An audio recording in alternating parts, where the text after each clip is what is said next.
दिल्ली में पहली बार बाबा बागेश्वर धाम के श्रीमद् भागवत गीता का आयोजन हुआ। बाबा की कृपा ऐसी रही कि प्रत्येक दिन जो है वो कम से कम 1.5 से 2 लाख 2.5 लाख से भी ज़्यादा लोगों की मौजूदगी रही और पूरी व्यवस्था 7 दिनों तक चली, प्रवचन 7 दिनों तक चला और ज़बरदस्त भीड़ रही और ज़बरदस्त तरीके से इसकी व्यवस्था भी की गई, इसका आयोजन भी किया गया। प्रदीप मित्तल ने इस पूरी आयोजन की व्यवस्था की थी और हम आज इनसे बात करते हैं कि दिल्ली में पहली बार और जिनके भक्त जो है वो करोड़ों में पूरी दुनिया में फैले हैं, वो सारे लोग भी यहाँ आए, बाबा से मुलाकात हुई और इतनी बड़ी संख्या में लोगों को किस तरीके से इन्होंने मैनेज किया और इसका प्रभाव यहाँ पर सामाजिक और धार्मिक रूप में क्या पड़ा। प्रदीप जी, सबसे पहले तो बहुत बहुत स्वागत है।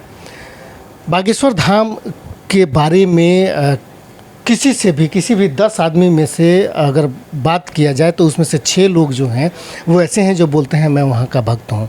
दिल्ली में पहली बार उनका आयोजन हुआ, करोड़ों की संख्या में उनके भक्त हैं। यहाँ पर जो आप लोगों ने आयोजन किया उसके पीछे के बारे में हमें बताएं हमारे। सबसे पहले तो दिल्ली मेल के सभी दर्शकों को मेरा नमस्कार और गुरु जी के श्री चरणों में प्रणाम करता हूँ और सभी अपने साथियों को, सभी आपके माध्यम से जो दर्शक देख रहे हैं, मैं सभी का धन्यवाद करता हूं और सभी को बधाई देता हूं कि ये भव्य और सफल जो कार्यक्रम यहां पर संपन्न हुआ उसके लिए हमारे सभी वॉलंटियर्स, सभी बाबा के भक्त, सभी को बहुत बहुत बधाई, बहुत बहुत शुभकामनाएं। देखिए, जब हमने ये कार्यक्रम की शुरुआत की तो हमें भी नहीं पता था कि इतने संख्या में लोग यहाँ पर आएंगे। उस हिसाब से हमने शायद व्यवस्थाओं में भी हमारी कमी रही है, लेकिन जो उनके प्रति श्रद्धा और प्रेम गुरु जी के प्रति भक्तों का रहा और जिस आनंदमयी कथा का आनंद लोगों ने लिया वहाँ पर 7 दिन के अंदर, तो ये एक इतिहास मैं कहूँगा दिल्ली के अंदर है, क्योंकि दिल्ली में इस तरीके का प्रोग्राम शायद मैंने अपनी लाइफ में नहीं देखा है कि इस तरीके से प्रोग्राम, इतना बड़ा कथा सुनने के लिए लोग आए। जैसे महाराज श्री जी ने एक दिन बोला था कि लोग कथाओं में अगर किसी को बुलाना पड़ता है तो लोगों को बुलाना पड़ता है, 300, 400, 500 लोगों को बड़ी मुश्किल से आ पाते हैं, लेकिन लाखों की तादाद में लोग यहाँ पर आए और उनके प्रवचन सुने और उनसे आशीर्वाद लिया। तो ये हमारे लिए बड़े ही गर्व की बात है कि इतने लोगों को एक साथ कथा का जो आनंद मिला, तो परमात्मा उनकी सभी मनोकामना पूर्ण करे, इसी उद्देश्य के साथ हमने ये कार्य किया था। इस बार की जो व्यवस्था जो हमने देखा कि 17 और 18 2 तारीख ऐसे थे जिस दिन जो है भक्तों की भीड़ जो है वो चरम पर थी, लाखों की संख्या में लोग थे, पूरा पंडाल भरने के बाद बाहर भी लोग थे। उनके लिए जो व्यवस्थाएं थी इतनी संयमित तरीके से, उनकी जो ज़रूरत की जो चीज़ें थीं वो किस तरीके से आप लोगों ने व्यवस्था की थी, ताकि लोग जो है, पुलिस भी बहुत कम संख्या में थी, इन सब चीज़ों को मैनेज करने के लिए आप लोगों ने किस तरीके से व्यवस्था? निश्चित रूप से 17 और 18 तारीख को भव्य दरबार लगा था बागेश्वर धाम जी का और उसमें लगभग 4 से 5 लाख लोग प्रत्येक दिन वहां पर पहुंचे और निश्चित रूप से उस टाइम हमें लगा कि ये व्यवस्था जो है हमारी फेल ना हो जाए, लेकिन गुरु जी की शक्ति और उनके आशीर्वाद से ये सब चीज़ें संपन्न हुई। पुलिस प्रशासन की बात करूँ तो बहुत ही अच्छा सहयोग उनका रहा है इस प्रोग्राम के दौरान।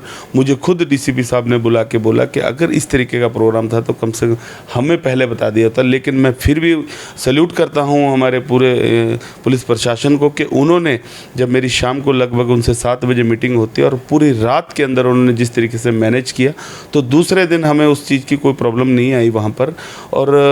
और भी जो वॉलंटियर्स थे हमारे सभी, सबसे बड़ी बात तो क्या है कि बाबा जी की सेना वहाँ पर लगी हुई थी, तो जब उनकी सेना लगी है तो फिर कोई कार्यक्रम ऐसा लगता नहीं था कि कोई भी इस तरीके की दिक्कत आने वाली है, नहीं तो अदरवाइज़ मैं लाखों की भीड़, और जिस मंच के ऊपर अगर लाखों की भीड़ हो वो मंच पे कुछ भी हो सकता है, लेकिन मैं खुद अचंभित हूँ और मैं गर्व से साथ कह भी सकता हूँ कि बागेश्वर धाम जी की जब सेना जब वहाँ पर लगी हुई थी तो हम बिल्कुल निश्चिंत थे और हमें पता था कि ये प्रोग्राम बड़े अच्छे से सफल होगा।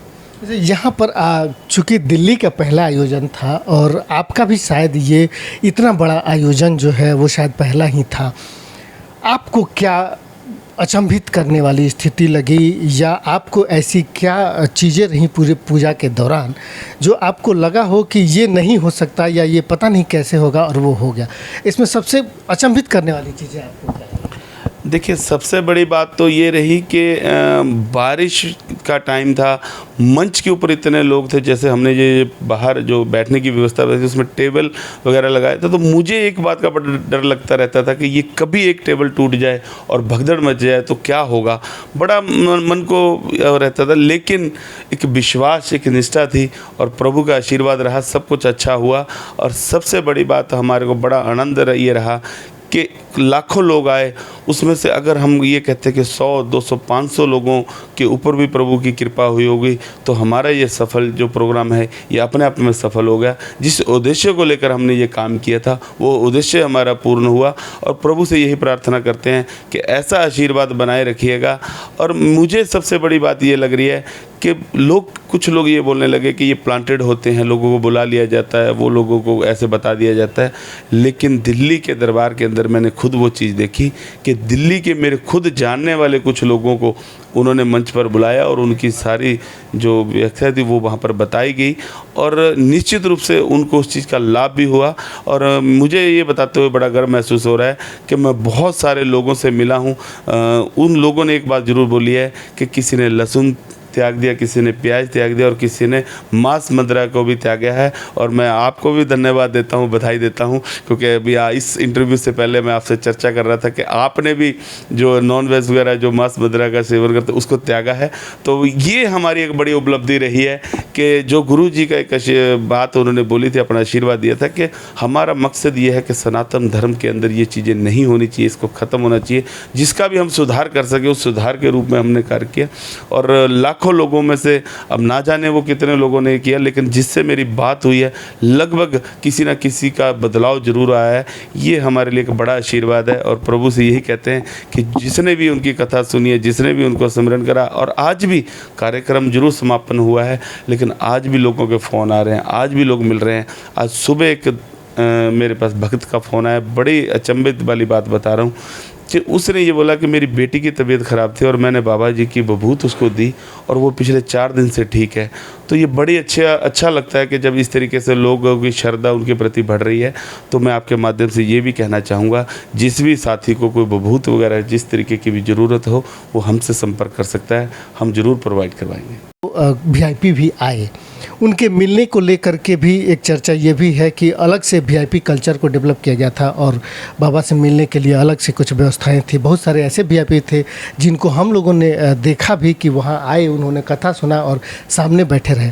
तो क्या ये बाबा के सामने भी VIP कल्चर है जो लोग जा कर के विशेष तरीके से विशेष सुविधाओं के साथ उनसे मिल? देखिए, आप शायद उस कथा में मुझे लगता है 7 दिन वहाँ पर रहे हैं। और अगर आपने VIP कल्चर की बात की तो वहाँ पर देखा होगा, चाहे वो कोई सांसद आए हों, चाहे वो MLAs आए हों, वो भी ज़मीन पर बैठ के वहाँ पर उन्होंने कथा सुनी है। VIP कल्चर की कोई बात नहीं थी। बाबा के लिए सभी VIP हैं, उनके भक्त सभी VIP हैं, ऐसी कोई भी व्यवस्था नहीं थी। मैं खुद अगर बात करूं, मैं बाबा के श्री चरणों में ही बैठा हूं, मेरा परिवार तक उनसे नहीं मिला है, क्योंकि जिस मकसद को लेकर हम कर रहे थे, हमारा मकसद ये था कि हमें आशीर्वाद चाहिए और जो लोग आ रहे हैं उनको आशीर्वाद प्रॉपर मिले, उन लोगों का भला हो, उन लोगों का आना सार्थक हो, उसको लेकर हमने कार्य किया था। और वो हमारे लिए बड़ा गर्व महसूस होता है कि लोगों के जब फ़ोन आते हैं कि मैं ठीक हो गया हूँ या मेरे बाबा जी ने ये अर्जी सुन ली है, तो आशीर्वाद के रूप में हमने काम किया। और मैं पिछली बात में एक बात और दोहरा दूँ, जो सबसे बड़ी मुझे इस कथा के अंदर जो मुझे एक दिन टेंशन हुई वो तब जब बारिश के दौरान लगभग 1-1.5 फुट पानी भर गया था और पूरी की पूरी वायरिंग जो है वो पानी के अंदर डूब गई थी और जो उनका साउंड सिस्टम था वो भी पानी के अंदर था। तो उस टाइम एक डर जरूर लगा था कि हो सकता है कि कहीं कोई करंट की वजह ना से कभी कोई दिक्कत ना आ जाए। लेकिन जब मैंने गुरुजी से ये बात कही तो गुरुजी बोले, आप निश्चिंत रहिए, बाबा की सेना अपना काम कर रही है, आप ये कार्य करें, कोई विघ्न नहीं आएगा। और मैं धन्यवाद देता हूँ हमारे सभी भक्तों का और गुरुजी के चरणों में वंदन करता हूँ कि उनके आशीर्वाद से निर्विघ्न जो ये कार्य संपन्न हुआ है। तो अमिताभ जी, सबसे जो आपने VIP वाली बात की है, VIP कल्चर कुछ नहीं है।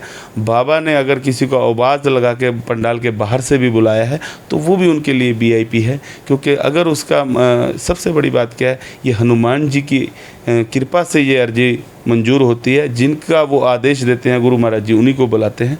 तो ऐसा कोई सिस्टम नहीं है। हाँ, कुछ लोग पर्सनल गुरु जी के पुराने शिष्य रहे होंगे, गुरु जी से पुराना नाता रहा होगा, वो ज़रूर मिले होंगे। उसमें वो मिलना कोई आज हम लोग मिले हैं, कल हम कहीं जाएंगे तो निश्चित रूप से वो प्रदीप को जानते होंगे तो ज़रूर बुला लेंगे। वो ये रहा है। सामाजिक कार्यकर्ता के रूप में आपने ये आयोजन किया, आप एक राजनीतिक पदाधिकारी भी हैं। सामाजिक कार्यकर्ता के रूप में आपको इस कथा से और एक राजनीतिक कार्यकर्ता के रूप में इस कथा से आपको व्यक्तिगत तौर पर कितना आशीर्वाद मिलता हुआ दिख रहा है? पूरा आशीर्वाद मिला है गुरु जी का, और आशीर्वाद के लिए सबसे बड़ी बात तो ये है, लोगों का आशीर्वाद। लोगों को तो है ही है। जो लाखों लोग दुआएं दे के गए हैं वो सबसे बड़ा आशीर्वाद है हमें।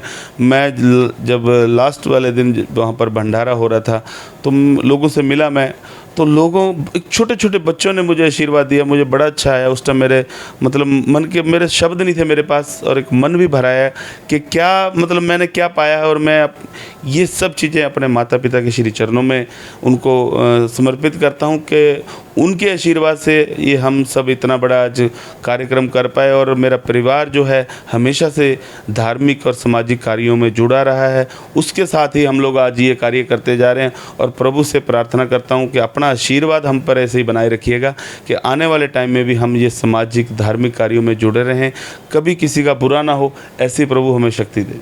राजनीतिक लाभ की भी उम्मीदें हैं? राजनीति की बात करेंगे तो राजनीति जब आशीर्वाद होता है उसमें राजनीति कर रहे हैं, व्यापार कर रहे हैं, आप कुछ भी कर रहे हैं तो निश्चित रूप से आशीर्वाद में सब चीज़ें सफल होती हैं। जब प्रभु गुरु महाराज जी का आशीर्वाद मिला, लोगों का आशीर्वाद मिल रहा है, तो जिस मंशा को लेकर आप कार्य कर रहे हैं निश्चित रूप से उसमें तो बढ़ोतरी होती है। ठीक है, बहुत बहुत धन्यवाद। तो ये थे प्रदीप मित्तल जी, जिनसे हम बात कर रहे थे कि बाबा बागेश्वर धाम के का जो कथा प्रवचन था यहाँ पर श्रीमद् भागवत कथा का, उस प्रवचन के दौरान जो व्यवस्थाएं थी उस पर बात कर रहे थे, जो चमत्कार हो रही थे, जो लोगों को लाभ मिला उस पर बात कर रहे थे। आयोजकों का, विशेष करके प्रदीप मित्तल के नेतृत्व में जो आयोजन हुआ उसमें इन लोगों का एक महत्वपूर्ण जो उद्देश्य था वो यही रहा कि बाबा के माध्यम से जितने लोगों को लाभ मिल सके, जितने अधिक से अधिक लोगों को लाभ मिल सके और उस लाभ से के साथ साथ बाबा की कृपा उन पर बनी रहे, यही आयोजकों की महत्वपूर्ण उम्मीदें थीं।